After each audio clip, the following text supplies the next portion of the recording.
আজকে সকালে ঘুম থেকে উঠে প্রথমে ঘরের সমস্ত কাজকর্মগুলো সেরে নিয়েছি। ঘর মোছা, রান্নাঘর পরিষ্কার করা, ধোয়া মোছা সবকিছু একে একে কমপ্লিট করে নিয়েছি। সংসারের কাজ আসলে কখন যে শুরু হয় আর কখন যে শেষ হয় সেটা বোঝাই যায় না। একটা কাজ শেষ করতে না করতেই আবার আরেকটা কাজ সামনে এসে দাঁড়ায়। তবুও নিজের সংসারটাকে সুন্দর করে গুছিয়ে রাখতে আমার ভালোই লাগে। ঘরের কাজগুলো সব শেষ করে এবার আমি যাব স্নান করতে। তবে স্নান করার আগে উঠোনটা ঝাড়ু দিয়ে নিচ্ছি। আজকে উঠোনটা একটু বেশি সময় নিয়ে ভালো করে পরিষ্কার করলাম। সংসারটা অনেকটা এই উঠোনের মতোই। প্রতিদিন যেমন উঠোনে একটু একটু করে ময়লা জমে, তেমনি সংসারেও প্রতিদিন কত কাজ কত দায়িত্ব জমতে থাকে, আর সেগুলো এক এক করে পরিষ্কার করতে হয়। সব দিন সব কিছুর মনের মতো হয় না, কখনো শরীর ক্লান্ত থাকে, কখনো সময় কম থাকে, আবার কখনো নিজের জন্য একটু সময়ও পাওয়া যায় না। তবুও দিনের শেষে যখন দেখি ঘরটা পরিষ্কার, সংসারের মানুষগুলো ভালো আছে, তখন নিজের মধ্যে একটা শান্তি আসে।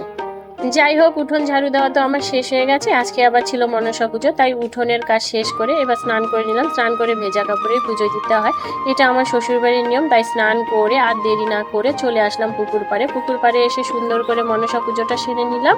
পুজো করে মনটাও কেমন যেন শান্ত হয়ে গেল। পুজো হয়ে যাওয়ার পর এবার আমি ঘরে চলে আসলাম। সকালে সব কাজ সেরে নিয়েছিলাম, শুধু বিছানাটা গুছানো হয়নি, কারণ তখন আমার মেয়ে ঘুমাচ্ছিল বলে বিছানাটা আর তোলা হয়নি। পুকুর পাড় থেকে ফিরে এসে একটু আগে কিছু খেয়ে নিয়েছি, খাওয়া হয়ে গেছে, এবার বিছানাটা গুছিয়ে নিচ্ছি। এই যে সংসারের কাজগুলো একটা শেষ হলে আরেকটা শুরু। অনেক সময় বাইরের থেকে মনে হয় সারাদিন তো ঘরেই থাকি, এত কাজ আবার কি। কিন্তু যে মানুষটা সংসারের কাজ করে সেই জানে একটা দিন কত তাড়াতাড়ি কেটে যায়। সকাল থেকে রাত পর্যন্ত ছোট ছোট কত কাজ যে করতে হয় তার কোনো হিসেবই থাকে না।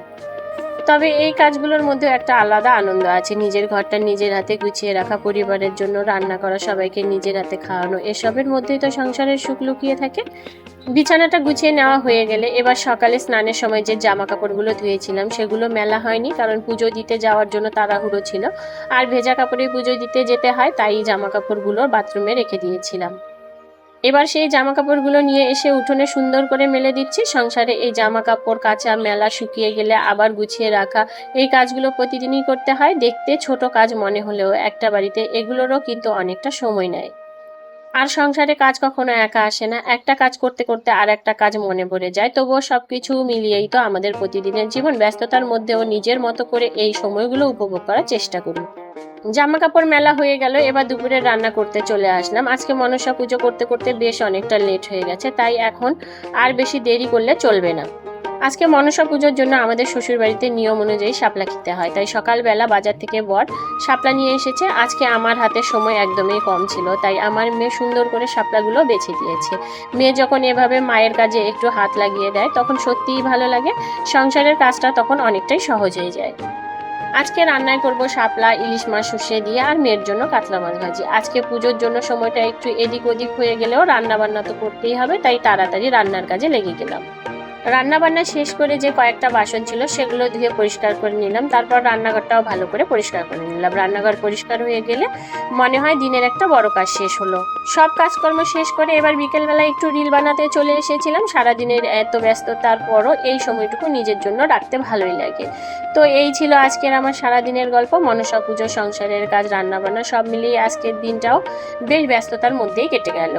তোমাদের আজকের ভিডিওটা কেমন লাগলো অবশ্যই জানাবে। ভালো লাগলে ভিডিওটাতে একটা লাইক দিও, কমেন্ট করে তোমাদের ভালো লাগার কথাটা জানিও, আর তোমাদের পরিচিতদের সঙ্গে শেয়ার করে দিও। আজকের মতো তাহলে এখানেই রাখছি। সবাই ভালো থেকো, সুস্থ থেকো। আবার নতুন একটা ভিডিও নিয়ে তোমাদের সঙ্গে দেখা হবে। টাটা।